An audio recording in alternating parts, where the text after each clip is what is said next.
Welcome to No More Mondays, the podcast that helps you navigate career challenges through the wisdom of professionals who have been at the same crossroads. I'm your host, Angie Callen, and I welcome you to join me each week as I chat with leaders, entrepreneurs, and employees who are here to share their practical, tactical advice and some inspiration on how they arrived at career and life satisfaction. From job searching and career changes to going out on your own, we are breaking down barriers and providing actionable takeaways to help you take charge of your Mondays and ditch those Sunday blues. Welcome to No More Mondays. Hello and welcome to No More Mondays. You can probably already hear Rebecca laughing. We are about to have a good time. I am your host, Angie Callen. And have you ever met somebody who is not only just a good time, but also has done a ton in their career? And you're like, wait, you're only like 28. How is this even possible? Well, get ready, because Rebecca Leppard is going to make you question a lot of things about your life. She has created a really amazing career path for herself. She did some pretty cool things as a young editor in a popular parenting magazine. She's the first person of color to be the editor-in-chief at Open Door magazine. She landed herself in the big time. She was even a director of PR at a five-star hotel in Jakarta before the age of 30. All of that helped her springboard into turbulent tech and consulting. So she and I share some commonalities there. And that finally led her to the UK, where she calls home. And then she decided to hang all of this up, this cushy career, and do something more meaningful, which you all know I love to talk about. So now she's helping women climb their own career ladder. And we're going to find out more about how she does it, because she's kind of like the Toms of the career world. Take one pro bono client for every paid client. She has even me rethinking my approach to career coaching. So let's learn from and be inspired by her today. Rebecca, welcome to No More Mondays. Thank you so much. Yeah, is it because this is a Tuesday? Oh, no, it's a Wednesday. Actually, no, because it's Wednesday. And you all have to know. So I have to fill you all in on just a little like behind the scenes secret. And also a plug that literally Rebecca and I just rolled over from recording me as a guest on the Career Sisterhood podcast. So I highly encourage you to listen to that episode as well, because I think the two together are, one, going to be really fun, and two, will give you kind of two sides of this story. You know, as Rebecca and I share different tips and just insights into growing career and business. This is a perfect place to start, because I would love for you to tell everybody a little bit about what you are doing with upgrading women. And I love it. I loved in your bio, you're the self-proclaimed Uber of women's professional growth. So tell everybody a little bit more about the work you're doing today. And then we're going to tell them how you got here, because I think it's going to be an interesting way to connect the dots. Yes. So I founded Upgrading Women. It is a communications training and consulting company that serves women who are looking to get ahead. So in my mind, I'm like, baby girl, imagine Ryan Gosling saying this, baby girl, hey girl, I'm your Uber driver. Where do you want to go? You want to be at C-suite office by 2024? I'll take you there. Or Rebecca, I have a side hustle and I want to jump off ship and make that side hustle an actual proper business. I'll take you there. So all in all, my mission is to get women into the economy. And once they're there, help them thrive.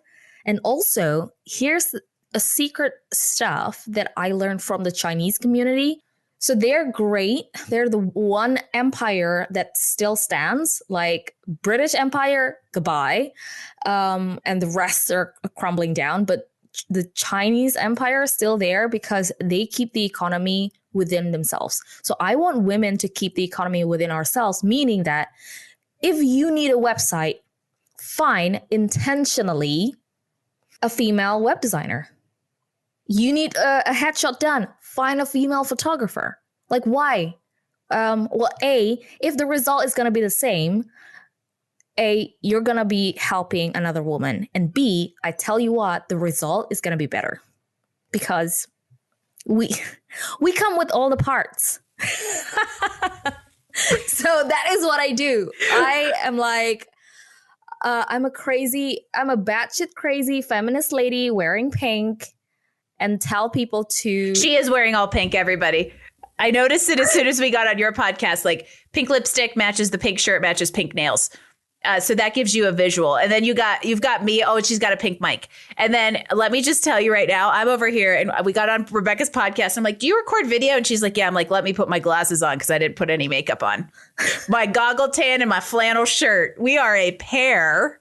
And I really love this idea of building up individual women who kind of, let's say, have a goal or they have a roadmap and they need that transportation to help them arrive there. But this is all within kind of like the greater goal to build this ecosystem of women who empower and support and build each other up. Yes. We want to be that hashtag hype women, right? Like you and I mean, a lot of people why would two, say, career coach be hyping each other, attend each other's podcasts? Aren't you supposed to be competing? No. We want to No. No. I think it's the perspective. It used to be that way because we even play in similar ballparks and specializing in tech too. So it's a very good comparison to make. We talked about on your podcast being of a similar age and generation. I love that things have changed and shifted from that, more competitive female landscape. And because we can be terrible at that, to having much more awareness around this. Yes, 100%. When we see other, especially business owners or even fellow career women, oh, this person just got a promotion, etc., and you feel the FOMO, instead of clapping for her, clapping for more women in the leadership position, women actually being there where designs are drawn, where decisions are being made. Yes. If anything, I'm envious with my daughter's generation. We are now working so hard, and their generation is going to be so cool. It will be, I can so imagine their generation is going to be that Wonder Woman movie, just all women. I love that. Embracing each other. And the men would be, for example, editing our podcast. Hi, Jim. So Rebecca and I are having a good time because Jim is not here. It is an admittedly giant powder day here, and he gets to go ski and I don't. So we have to fix that too.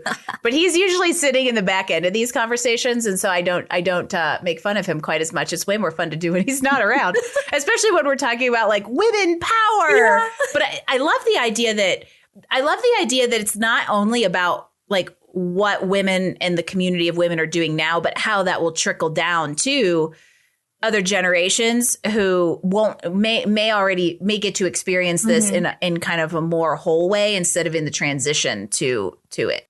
Yeah, 100%. And I'm so proud to know as well that so I have, on top of that daughter, I have 2 boys. So I am also responsible of showing them boys how women lead. And again, I will be envious to the women working alongside them. And I will be so happy that there shall not be a hashtag Me Too anymore in their generation. That's an amazing thing to envision. And so let's rewind a minute, because you from a career perspective, quote unquote, grew up in a very competitive space of PR and were able to accomplish a lot. And I threw out a couple of the highlights of that journey kind of in the intro, but would love to dig into this narrative a little bit more of how were you able to climb that ladder? One thing that I rarely tell anyone, this is a secret, I never say that on LinkedIn publicly. My biggest jump in the career ladder is because I had a long distance relationship with my boyfriend. My boyfriend lived in Honolulu. So we had 17 hours difference. Therefore, I had no distraction. So in my early 20s, I had virtually no boyfriend. And this is before Skype. All right. So 17-hour difference. The time I'm awake, he's asleep, and vice versa. And those phone calls weren't cheap. So yeah. There's no Jet Airways, what have you, Spirit Airlines. So yeah, we saw 3 years Thank relationship. God. 3 years relationship. We saw each other 4 times. People at work were like, is that an imaginary boyfriend, Rebecca? Are you just making him up? But yeah. So not having someone to lure me allowed me to then put my hours in. And I was always, the first in, the last out. But at the same time, and I will caveat that hard work alone will only take you so far. And literally, because then when you've been promoted, eventually you will have to then lead and manage people. And there's no other way to manage people other than to use your soft skills, which nobody teach how to do. So that is the next secret. The first secret is the hard work and actually churning out, producing what you're supposed to be producing. And then after that, what do you do when you want to manage people? I first became a people manager when I was 24. What do you know when you're 24, right? And I tell you, because I have a good sense of humor, in case you cannot tell, I then admitted to everyone that, hey, I don't know everything. If I make mistakes, and I was in the editorial desk, so if I have a typo, feel free to circle it with a red pen and point it out to me, and we will have a good laugh together. So that gives permission to people who were at the time were like 5-6 years older than me to say, oh, she's not going to be this little shits bossing us around. She understands that we're all human and we will have typos. The idea that we're all human has been coming up a lot in the last few days. But instead of going down that diatribe, I love that you hit on this idea that hard work is not enough. And I'm actually reminded of a very early on podcast episode of No More Mondays with a guest named Jeff Shannon. So we'll actually give you all a throwback. He literally has a book called Hard Work is Not Enough. Oh, and I love it because it kind of pairs with this idea that, because I'm with you, Rebecca, I'm a workhorse. And that's how I moved up the ladder when I was an engineer. It's how I have grown my business. And it's because I will nearly kill myself to generate outcomes that I want. And it is not the healthiest thing. I admit it. It's also part of the perspective on helping other people have a little bit more balance, because I know I'm not as good at it as I should be.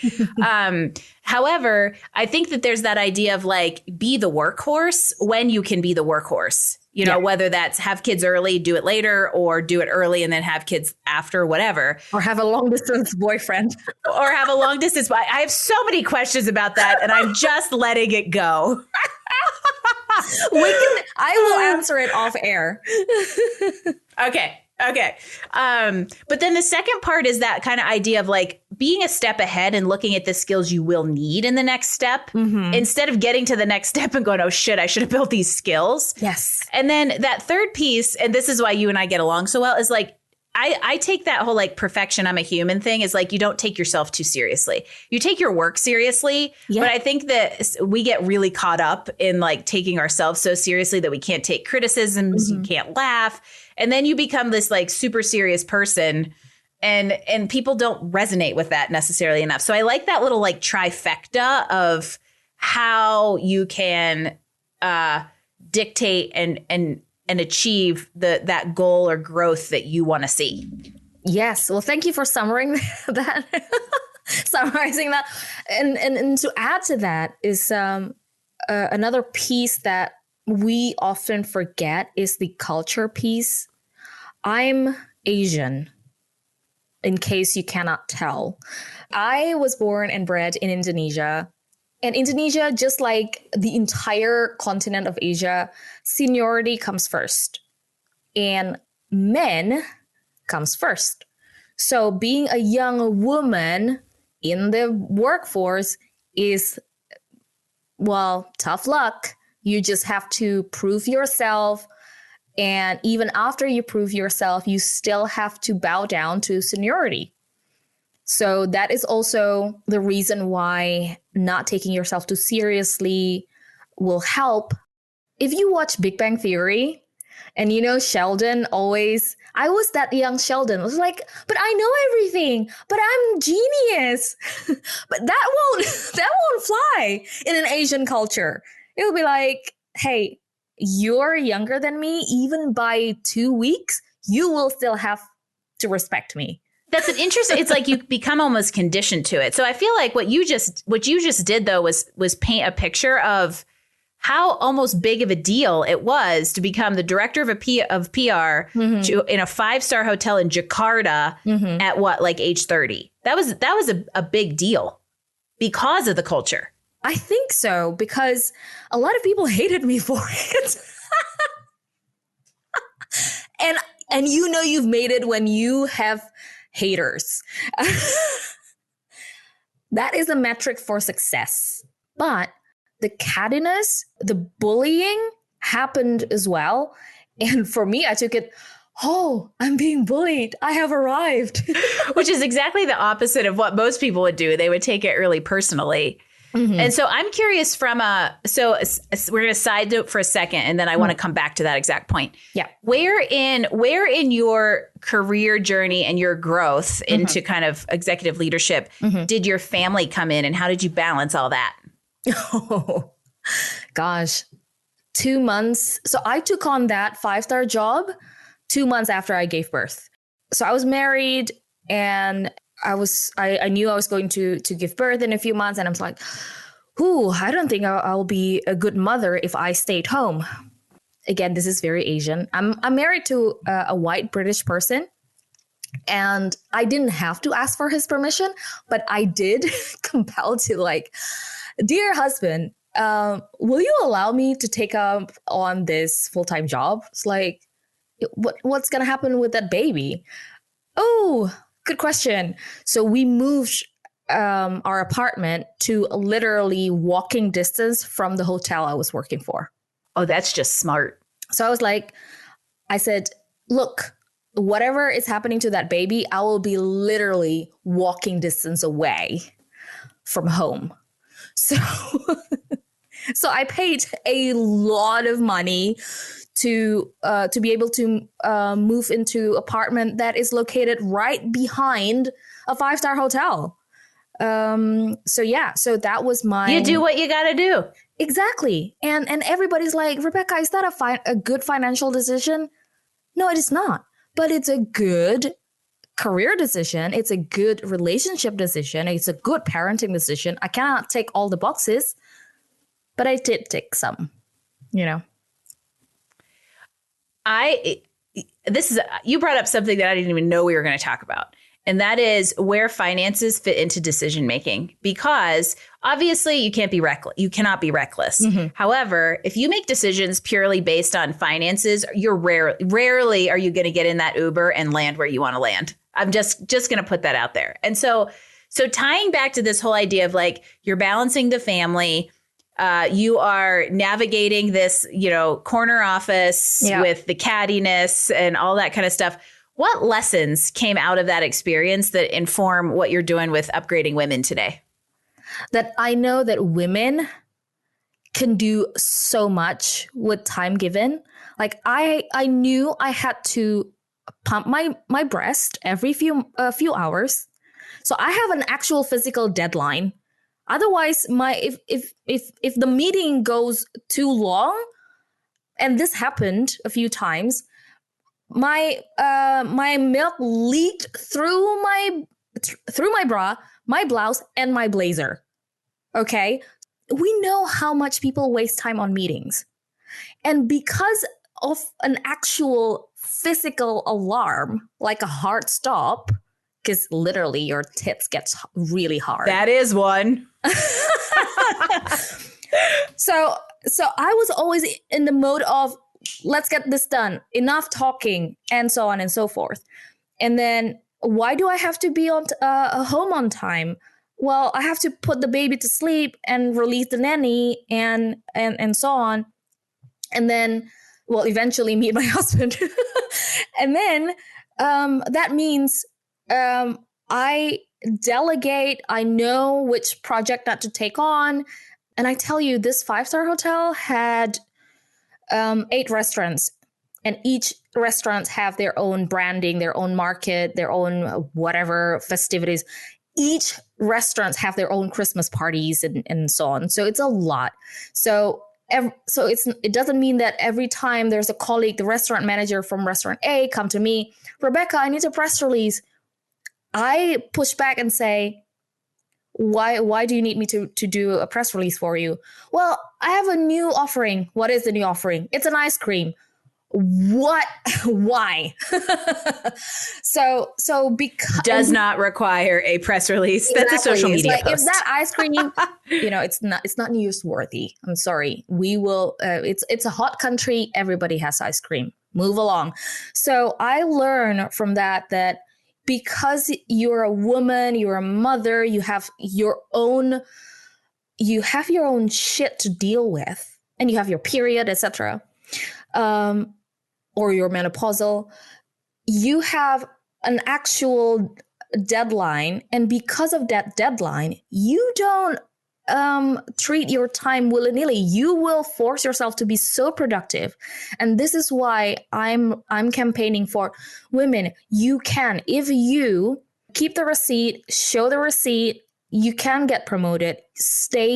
Don't give up on your career. Don't say that, well, I have kids now, so I'm going to just quit because my boss is demanding. No, you can, and this is how, and I have done it. Yeah, so it's that idea that you're almost, I love that message, by the way, that's like, you don't have to choose one or the other anymore, career versus family. Yeah. And now if you want to choose one or the other, you can, but you don't have to pick. There is a way to balance it. And to some extent, it almost becomes a little bit of an asset because you become super prioritized and efficient in your work because you kind of have to. So I kind of love all that. And I'm curious now, because, obviously, newsflash, everybody moved on. Rebecca has her own business. What was the catalyst there? What was the tipping point that made you decide to make this change and kind of go all in on upgrading women? So I moved to England in June 2020, the year we will never forget. Very well put. Yeah. And of course, I had to wait. This little brown immigrant had to wait for 13 months to get the visa because everything was shut, right? And I had zero social capital. The only working person in this country that I knew was my sister-in-law. So I had zero social capital. And I applied for jobs after I got my visa. And I made a stupid mistake that should not be considered a mistake, but here you are in the reality. And the mistake was that I was telling potential hiring managers that I have small children. And of course, they politely said no. Of course, they wouldn't say that it was because of that. But in the interview questions, like, you sure you can commute? So I was like, So A, I should not have said that I have children. And B, I'm like, but it should have been fine, So that's why I'm like, all right, I'm sure it's not just me. I'm gonna just build a consulting business so that I can consult women on, even if the secret's out, you have children, you can still make it. And in fact, you can still make it in tech, which is these days, the most lucrative career choice that you can make. This is the new oil and gas trend, right? And I don't want women to be losing out from the most lucrative industry in the world just because the industry is so, dare I say it, toxic. But yeah, we should be able to male dominated. Male dominated. What isn't male dominated? Teaching and nursing? It's a good point. Right? It's sad that some of those stigmas are still there, but it's 100% true. Yeah, 100%. And I was just debating this with someone and said, yeah, but it's just that it's just natural. No. Before, even in STEM subject, in biology, as soon as it becomes female dominated, the salary range go down. Can you believe that? How annoying, to say the least. So yeah, that was how I brought all my life experiences, my work experiences into upgrading women, because I know women, just like you need to upgrade your software every time. You need upgrading because you need to stay in the workforce. I don't want women to get out of the workforce because it's going to be a fucking dangerous world if the tech in our generation and our children's generation is designed solely by white men. Oh, you also brought the race thing in there. But yeah, tech is white man's land. Mm-hmm. And here is I want to like now move into some advice stuff because you just queued this up perfectly. Is what advice do you have for women out there who are trying to navigate this? And this could be white man's land of engineering. This could be how to like level up a ladder.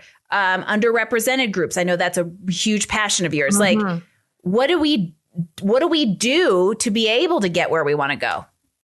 Women, when we're ambitious, God forbid we can do everything. And unfortunately, the quote unquote God that people seem to be worshiping these days do forbid women to do stuff. So this is what I did. And this is easy for you to do.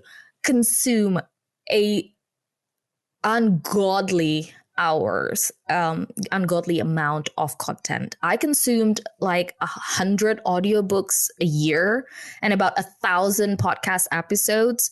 So I have these categories in my head. Okay, am I in the mood to be motivated, inspired, or am I in the mood to actually learn something technical? Do I need to learn about SEO? Do I need to learn about web design? Just so that even when I'm commissioning someone to do the work, I know how to hire them and I know how to assure the quality. This is what I'm getting. So yeah, educate yourself. Again, upgrade yourself. And yeah, and get this. I didn't even have the visa. Okay. So during my quote unquote illegal immigration situation, I took unpaid work just so that I can use the output as my portfolio. And eventually, when I decided to build my own business, I already have a good case. I have good contact. So yeah, if you say, well, nobody's going to give me work, okay, take up voluntary work, or ask your friend who's building a business. Oh, hey, can I do something for you that I'm really good at? But can I use that as an example for my next job? You know, so yeah, get upgraded in everything that you do, your software and the hardware, which is your portfolio.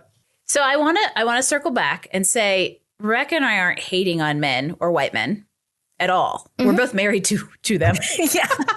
However, I think the message here is for those of you of that type listening, it is different for women trying to navigate these male-dominated environments or trying to, quote unquote, grow a corporate ladder and push against a norm that tends to naturally provide more opportunities for men and particularly white men than it does for women, where we have to be ambitious to obtain them. They aren't handed. I don't want to say handed. That's unfair.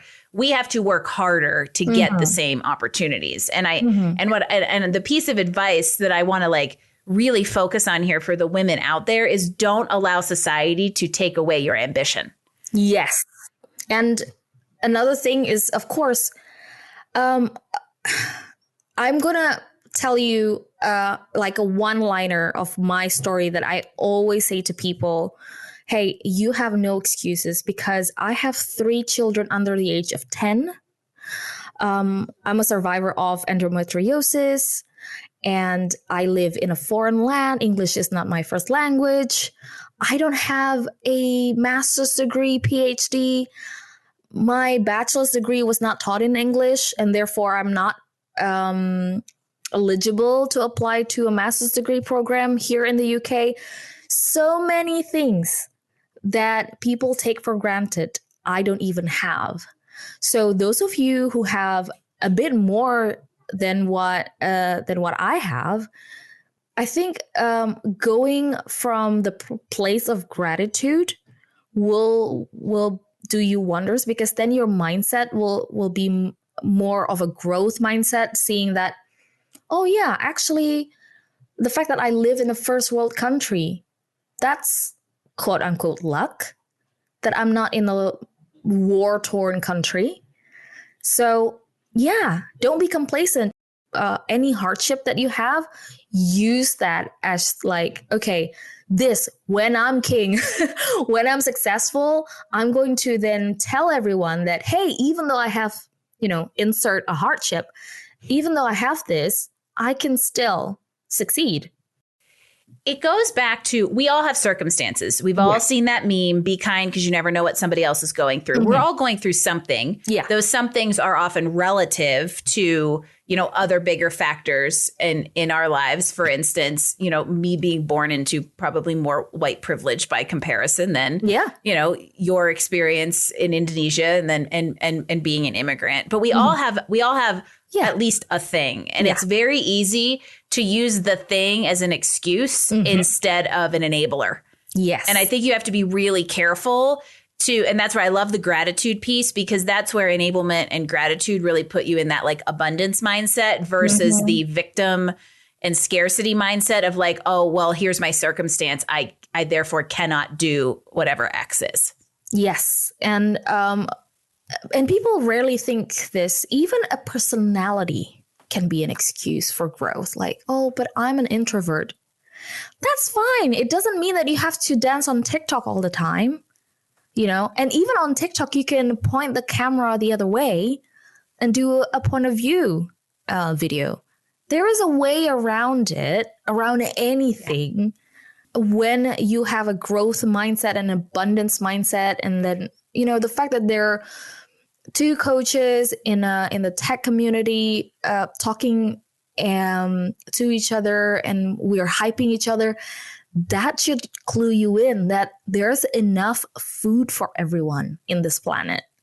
I literally had somebody ask me that yesterday. It was somebody who kind of is interested in becoming a coach, and they were like, but it just feels so crowded. And I'm like, there's a market for every product at every price point, and you will resonate with the right one. And like you said, there's enough food to go around.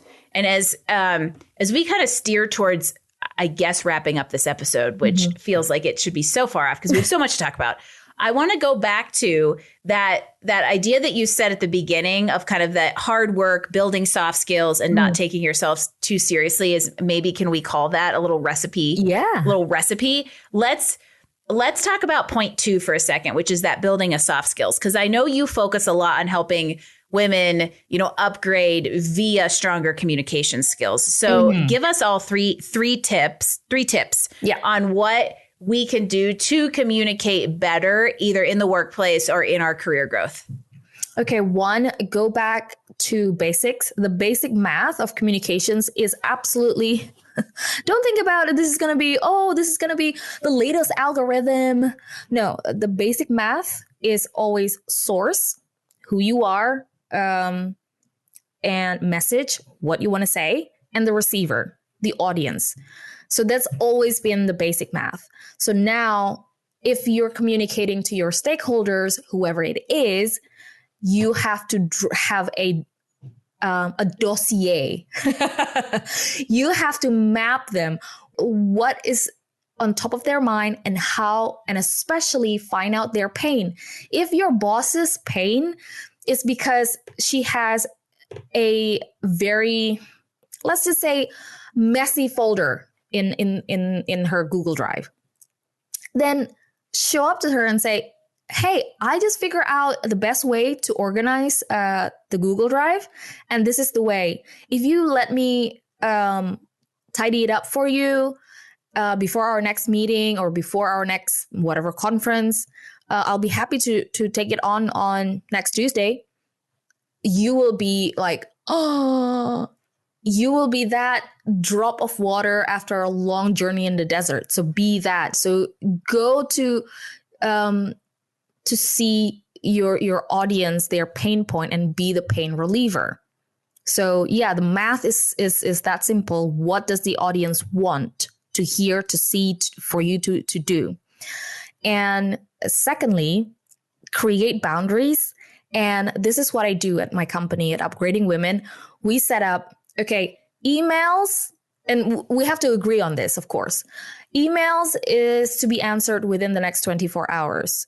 If you want something to be answered within 4 hours, use Slack. That's what we use anyway. You can do this on your own software. So we use Slack. And for anything that needs answering like right now, use WhatsApp. For anything that is super duper emergency, phone call. So having that set up within your team, or maybe if you work in a large organization, you cannot change everybody, all that 10,000 of them, just within your team, make a pact. Like, this is how we communicate, all right? So that boundaries will absolutely be the super saver of the miscommunications, misalignment, all the misses. And number 3, and I think I mentioned this earlier, sense of humor. This is back in the day of, so before Tinder, when people want to find a mate or a date on newspaper, we put up an ad and it says, men looking for a female, GSOH, good sense of humor. So to a point, and there was an actual term for it back in the day, back in the newspaper day.